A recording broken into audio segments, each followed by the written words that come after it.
সাজুগুজু করে কোথায় বেরোচ্ছি এখন বলবো না, ভিডিওটা পুরোটা দেখবে, তাহলেই জানতে পারবে। তো চলো।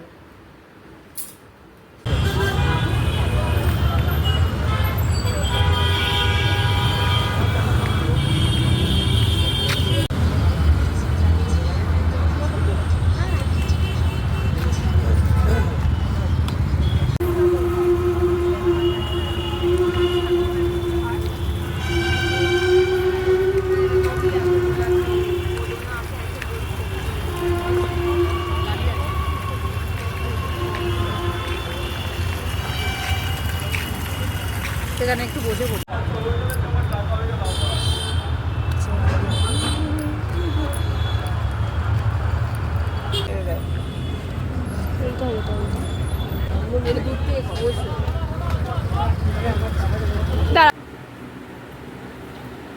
কি গো, কি করছো?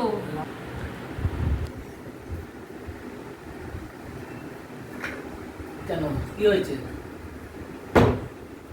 কি এটা? তোমার জন্য গোলাপ এনেছি। হঠাৎ? হঠাৎ কেন, আজকে কি জানো না? আচ্ছা কি? তুমি বলো। আজকে ভ্যালেন্টাইন্স ডে। আচ্ছা, thank you thank you thank you. আর সাথে আমি খেয়েছি, আর আমি তো জল খেলাম তো। আর কোল্ড ড্রিঙ্কস এনেছি। তাহলে তোমাকে তাকে কোনো গিফট দিতে হয়? কি দেবো কি দেবো? ভ্যালেন্টাইন্স ডে উপলক্ষে কি অবস্থা গাইস, দেখো কচু শাক ধরিয়ে দিল আমাকে। এই জন্যই বলি আমার মনে নেই কি সবই হয় বিয়ের আগে। তো ধরো তোমার গোলাপ। নিয়ে দিয়ে পড়ছে। এই কারোর বাগান থেকে ছিঁড়ে নিয়ে এসছো নাকি? তো গাইস, কেমন লাগলো কমেন্ট করে জানাতে কেউ ভুলবে না। Like comment share. Tata, bye bye.